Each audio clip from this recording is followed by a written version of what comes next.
छत्तीसगढ़ में फर्जी दिव्यांगों के खिलाफ कार्रवाई के लिए दिव्यांग संघ लगातार पिछले 3 साल से आवाज उठा रहे हैं। जगह जगह शिकायत के बाद कोई कार्रवाई नहीं की गई। इससे आहत होकर दिव्यांग संघ ने उप मुख्यमंत्री विजय शर्मा को ज्ञापन सौंपकर कार्रवाई की मांग की है।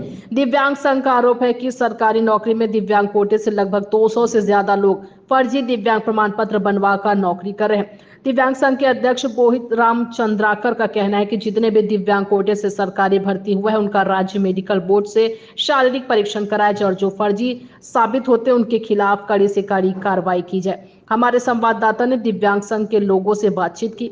देखिए राघवेंद्र पांडे की ये खास रिपोर्ट। नमस्कार, स्वागत है आपका न्यूज़ प्लस 21 में। आज गृह मंत्री से मिलकर दिव्यांग संघ के लोगों ने ज्ञापन सौंपा है फर्जी सरकारी नौकरियों में दिव्यांगों की भर्ती को लेकर।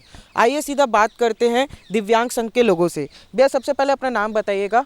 जी, मेरा नाम बोहित राम चंद्राकर है और हमारा मांग ये है, जो छत्तीसगढ़ में फर्जी तरीक़ा से दिव्यांगता सर्टिफिकेट बनवा करके बड़े टसन से नौकरी कर रहे हैं, उनके खिलाफ़ हमारा एक मुख्य मांग है छत्तीसगढ़ राज्य मेडिकल बोर्ड से उनका शारीरिक परीक्षण हो, उसके उपरांत उनको नौकरी में रखा जाए। यही हमारा मांग है।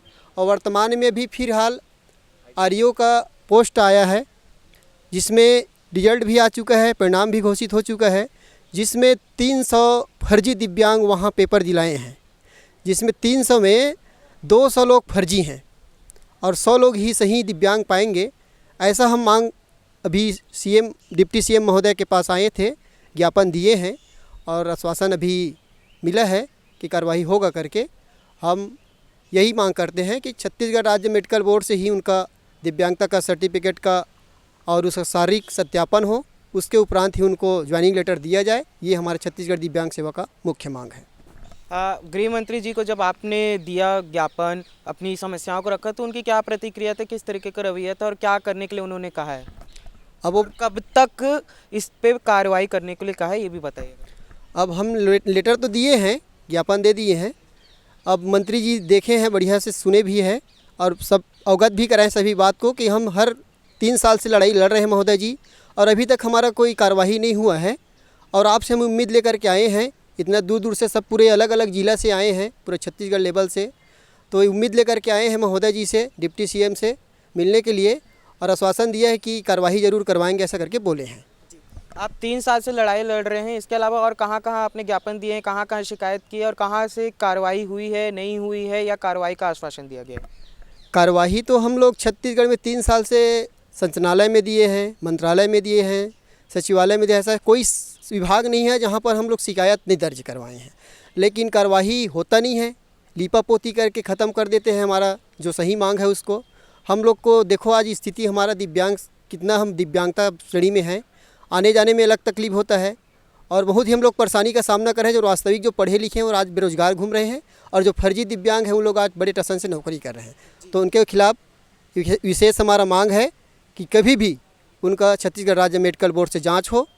जितने भी भर्ती हुए दिव्यांग श्रेणी में जो नौकरी कर रहे हैं उनका, हमारा यही मुख्य मांग है। जैसा कि इन्होंने कहा कि ये दिव्यांग है, इन्हें आने जाने में तकलीफ हो रही है और ये दर दर जाके अपनी गुहार लगा रहे हैं, लेकिन कोई कार्रवाई नहीं हो रही है। आइए और लोगों से भी बात करते हैं, यहाँ पास खड़े भी। आप कितने साल से ये जो मुद्दा है इसे लेकर जा रहे हैं, अपनी कार्रवाई की मांग कर रहे हैं? ये पिछले 3 साल हो गया हम लोग दर दर भटक रहे हैं और हमारी मांगों को नहीं सुना जा रहा है।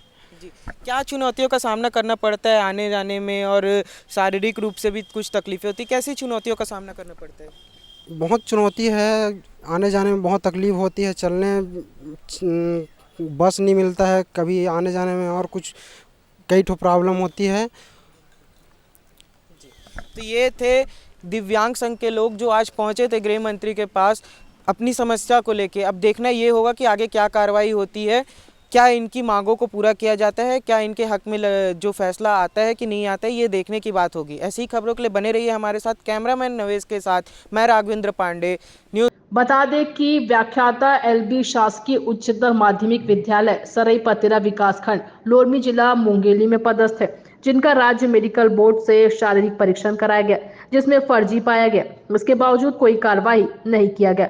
वहीं सहायक शिक्षक शासकीय प्राथमिक शाला सेमराडीह संकुल सेमराडीह विकास खंड बलौदा बाजार निवासी तिलदा बांधा जिला बलौदा बाजार का भी राज्य मेडिकल बोर्ड से परीक्षण कराया गया, जिन्हें डॉक्टरों ने दिव्यांगता के लिए पात्र नहीं माना गया है। इसके बावजूद कोई कार्रवाई नहीं हुई।